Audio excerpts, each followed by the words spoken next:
So I'm dreaming of this place. It's Leopold's Book Bar Cafe. It's the dreamiest bookstore, cafe, and cocktail bar combo you'll ever find. And it's right here at 1301 Regent Street. They've got the latest books from around the world, wines to sip or take home, and live jazz, plus open hours until midnight most nights of the week. You can grab a drink or dessert and just kick back at Leopold's. Today on CityCast Madison.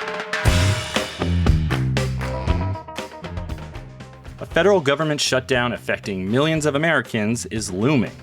There's war in the Middle East. The country could really use a functional U.S. House of Representatives right about now, but we don't have one. Since Republicans ousted Representative Kevin McCarthy in early October, the closely divided House has been without a speaker, and no legislative action can be taken without one. We get the latest on the unprecedented showdown happening in Washington from Representative Mark Pocan, who represents Madison in Congress. We spoke to him late Tuesday afternoon from his office in Washington. It's Wednesday, October 25th. I'm Dylan Brogan, and here's what Madison's talking about.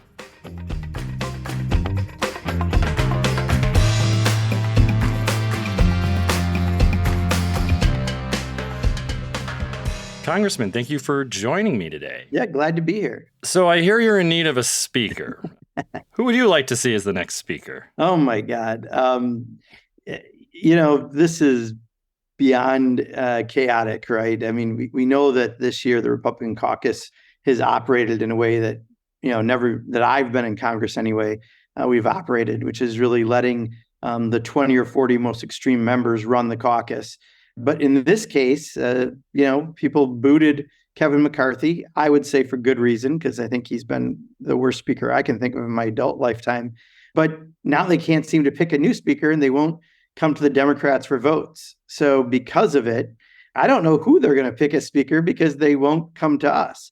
We've said there's a bipartisan path forward that we could work with them, have some shared governance, and we'll vote for someone that they will still be picking because, they're in the majority, but they right now refuse to come and get our votes. So I don't know. Your guess is as good as mine.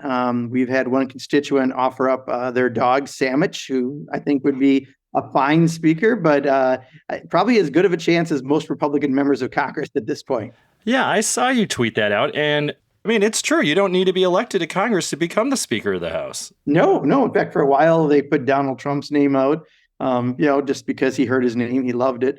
But I think we're figuring this out. There's a couple paths forward. I mean, I could see us just giving the temporary speaker a short amount of time so we can get back to regular business while they're figuring this out. That might make sense. So we're just not stagnant like we are right now.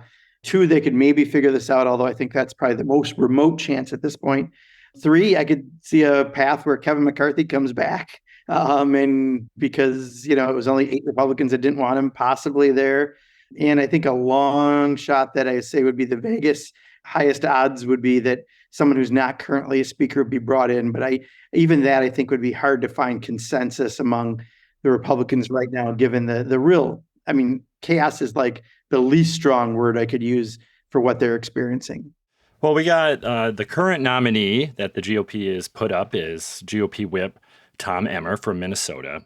We'll see what happens with him. Are there any representatives seeking the speaker post who don't question the outcome of the 2020 presidential election? I think there are 2, and one got eliminated early, and Emmer is the other. But this afternoon, Donald Trump put out a decree against Emmer, said he's a rhino, which I'm guessing will seal this fate. I think there's 26 people said they won't vote for Emmer ever. Wow. That's all it takes? Exactly. And the question is, do you do what Jim Jordan did and make us spend a week voting for him multiple times and having him lose votes each time? Or does Emmer just say, I'm withdrawing my name?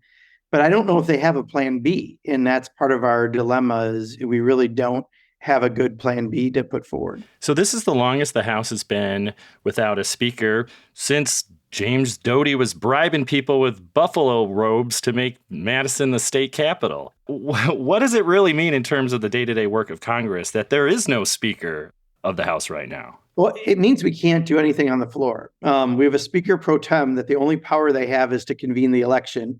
But we can't pass resolutions. We certainly can't pass appropriation bills, for which we have a clock ticking on a continuing resolution for government to keep it open until November 17th.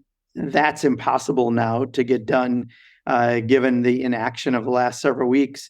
So, really, we're stagnant. We can only go to the floor to have a vote on electing a speaker unless we would empower the pro tem with more powers. But, that's risky because that would be historical. That sets a very different precedent. And I honestly, Dylan, couldn't tell you what I think is the most likely outcome of what will happen next. So the U.S. House is not the Wisconsin Assembly. There are only 9 more Republicans than Democrats. So the Democrats, it seems like they have been pretty hands-off as the Republicans battle this out. The Democrats can't find 9 Republicans out of more than 200 to strike a deal here? Well, actually, that's the number that voted against McCarthy. They actually only have a 5-seat margin, and it might even be down to a 4-seat margin, but we're down someone right now. So it's either 4 or 5 is the actual imperative number. The problem is they refuse to work with us, and they refuse to come and get our votes, period, right now. That's a rule they passed at the beginning of the session when Kevin McCarthy first became speaker and gave away up everything to the most extreme elements in order to become speaker. So we're in an odd spot. I don't know what the path forward. The good news is Democrats are very unified. We think Hakeem Jeffries is going to be a great speaker someday. And if it's not this session because of their dysfunction, it certainly will be after next November's election. I think people can see that this is a ungoverning majority and they'll want to change.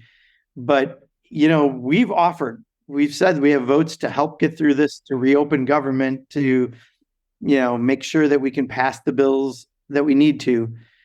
They just refuse to follow that path in any way possible right now. There's just no Republicans that you'd vote for, or is it just you can't even have that conversation? No, we could. I mean, if Emmer, for example, came to us and said, look, we're going to share some governing with Democrats. Clearly, we're a very closely divided Congress. We can't seem to elect a speaker for several weeks now. We need some votes, but in doing so, we'll have shared responsibility over what bills come to the floor, or we'll give you some committee chairmanships or something to show there's some shared governance. I think that's the offer that's been on the table for 3 weeks. And I think Hakeem Jeffries would, cut a deal so that we could get back to working. Again, they refuse to come to us to get that figured out. Not even former Speaker McCarthy? Is he not coming hand in hand to the Democrats to see what can be done? Honestly, we've been dealing with a lot of symptoms, but the root of the disease has been Kevin McCarthy because he gave away so much in the rules process in order to become speaker that now we have to abide by this broken set of rules. And quite honestly, he governed like Jim Jordan anyway. You just didn't have the vitriol. You had a little bit more of a flavorless jello aspect to him because he didn't really believe in much. And, whatever he was standing next to, he'd look like, he governed like Jim Jordan. So I don't see a speaker right now under the current process that's going to be any different. However, if they really would come to us and have some sort of arrangement and we got votes to make sure that we have a speaker and we can function, we're open to that. And that is a path forward. I just don't know if it's one that they will actually accept.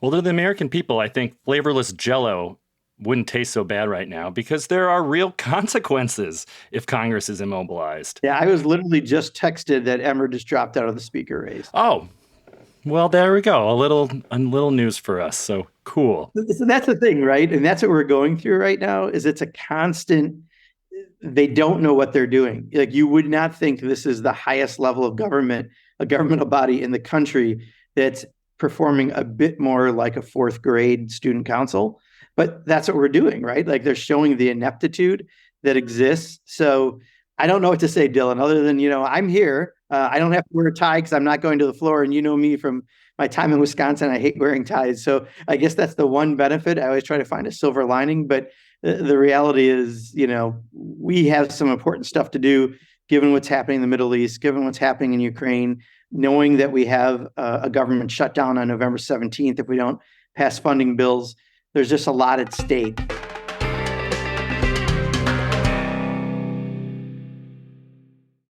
What are the consequences for your constituents back in Wisconsin if the government shuts down? Well, if we're needed to pass, right now the president just gave Congress a security supplemental for the country, which includes funding for Ukraine, for Israel, for humanitarian aid, for the border, for a lot of different things. It's $100+ billion package. Today, we're getting, I believe, a supplemental from the White House for domestic spending. That's going to have childcare funding and some other issues. So we've got two bills that are kind of important to take care of, certainly before we can possibly get another budget going. So that's two examples of things that really will affect people immediately if we can't get done. But the fact that November 17th, government will shut down without action by Congress, the only way we can have action is to have Congress convened. So that we risk a government shutdown under the current scenario. And, we also have a farm bill that in Wisconsin, if we don't address at least some provisions of by the end of the year, there's a provision that automatically goes back to 1940s dairy policy, which will have a huge spike in the price of milk that will really hurt Wisconsin farmers if that happens. So that's just another example of something that we were supposed to have done by September 30th. We didn't. And because this majority can't govern, if we don't do some even temporary provision by the end of the year, Wisconsin farmers are going to be, dairy farmers anyway, are going to be really hurt. So what does a lack of speaker mean in terms of just any kind of congressional response to what's happening in the Middle East right now? Well, right now, largely there's resolutions before Congress that while they may state where Congress stands and kind of indicate how we could vote, they still don't have any real bearing on what's happening. So bluntly, if they happen a week later, it's not the worst thing in the world, although it's important, I think, that we have an official voice on what's going on. But what's really going to matter is the security supplemental, for example. That has funding both for humanitarian aid for Israel and Gaza, as well as security military aid for Israel and for Ukraine. Also funding for border protection, all in that bill. So none of those dollars can move forward unless Congress can pass a supplement. So you have called for a cessation of hostilities towards civilians by all parties in the war between Israel and Hamas. You say that the retaliation by Israel is less targeted at Hamas or Islamic Jihad and more closely resembles a collective punishment against all Palestinians and others living in Gaza. So what do you think the U.S. government should be doing right now about it? Well, I think probably we are doing some of this behind the scenes, and that's quite honestly how the Biden administration works. He's not going to wear everything he's trying to get done on his sleeve. He's an old school Paul, and they're having a lot of back channel conversations, which is how they started getting some of the trucks with humanitarian supplies in, although granted, pathetically a small amount. 500 trucks a day used to go into Gaza bringing supplies, and each of these has been a caravan of about 20 trucks for 2 million people. Clearly, that's not enough food, water, and medicine, much less no fuel. The hospitals are about to run out of power, which means incubators for premature babies. 5,500 women are going to give birth in Gaza in the next month. You have to have that for some of the babies that are going to be born. There's a whole lot of ramifications. So, I think the U.S. needs to continue to push for that humanitarian aid, for a safe channel, for bringing things in, and as well as people who may want to leave, for absolutely stopping I think, overly broad bombing. I mean, if you're specifically going after Hamas, and I do believe Israel has a right to go after Hamas after the awful attack that occurred, but what they're doing is literally flattening, city block areas. Over 5,000 people now have been killed, several thousand children. Clearly, children are not Hamas. I mean, what's going on is too much, and they have to be more targeted in what they're doing, not doing this. So the best way to accomplish that is just have a cessation of hostilities towards civilians, which is what almost every humanitarian group has asked for. I'm glad the president appointed a special envoy, but let's get to the work of trying to bring out about a peace process. How is all that going to be affected if Israel launches a ground invasion of Gaza? Well, and that's the thing. I mean, it depends what exactly that's going to look like. I think already it's been delayed because of U.S. pressure, bluntly. But, you've moved half of the population from one end of Gaza to the other.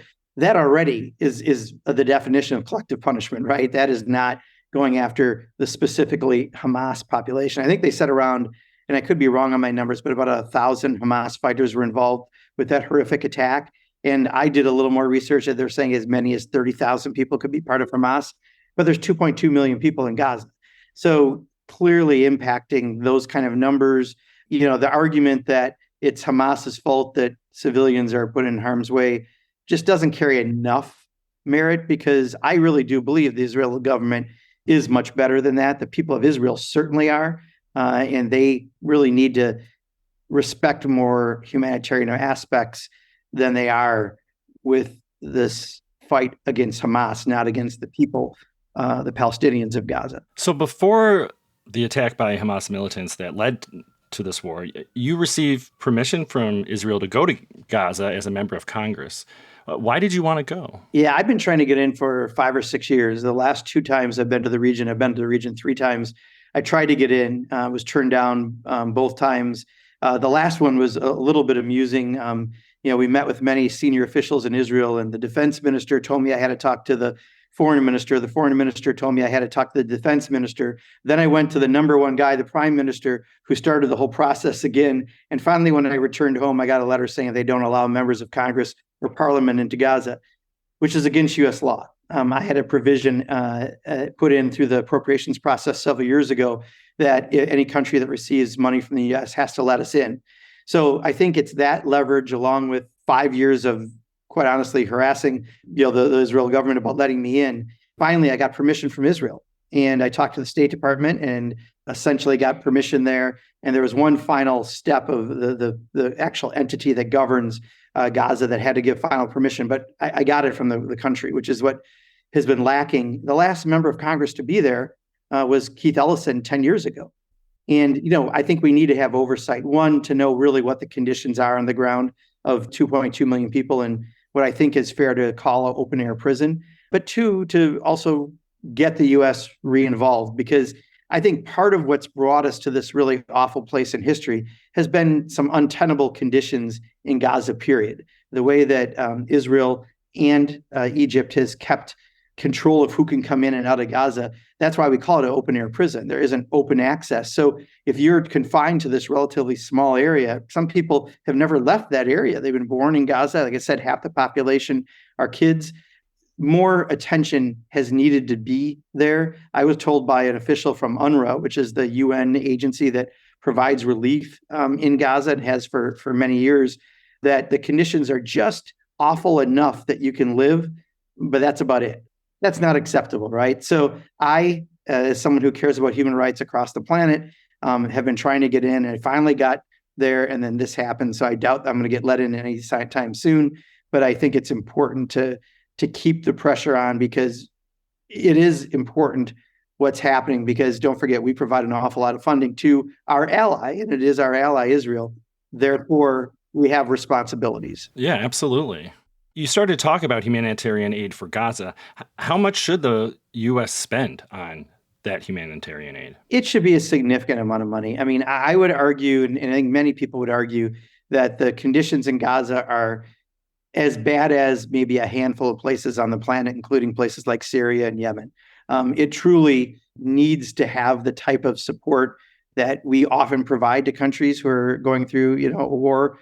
And in particular, I would argue that a lot of U.S. dollars go towards defense equipment, including not just defensive things like Iron Dome that takes missiles out. It's not an offensive weapon. And I think it saves lives on both sides of the Gaza-Israel border. But we also fund the bombs and the military equipment that they're using. And because of that, I would argue we have a responsibility even more so to be there to help provide immediately humanitarian aid and down the road rebuilding. So your colleague, Representative Derek Van Orden, Republican from La Crosse, he's visiting Israel right now.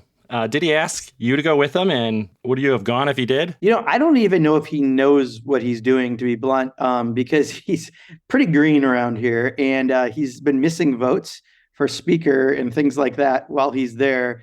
I'm not sure even it's an officially authorized trip that he's on either. But I think the fact that he's a Navy SEAL, he thinks that he can bring about world peace somehow by going there. It's very naive, but he is a new member of Congress. So I cut him a little bit of slack. But, we got to remember, this is also the guy who yells at Senate pages and librarians and other things. I don't know if he's the most stable person to bring into a peace process.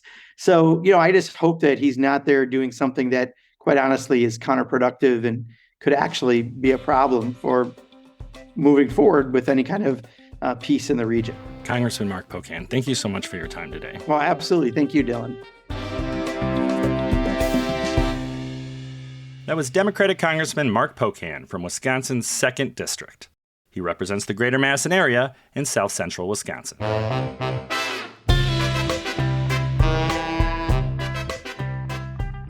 And here's what else Madison's talking about. Attorneys General.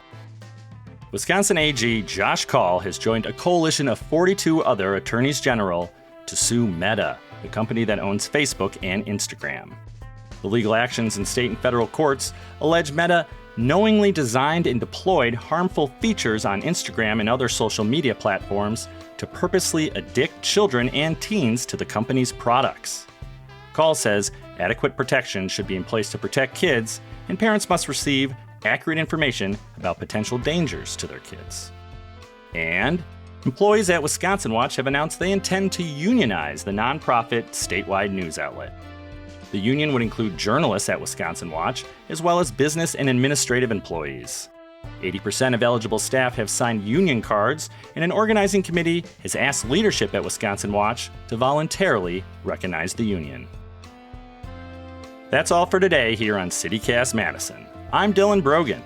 If you enjoyed the show, why not share this episode with someone who listens to podcasts via Alexa? There's a house speaker you can rely on.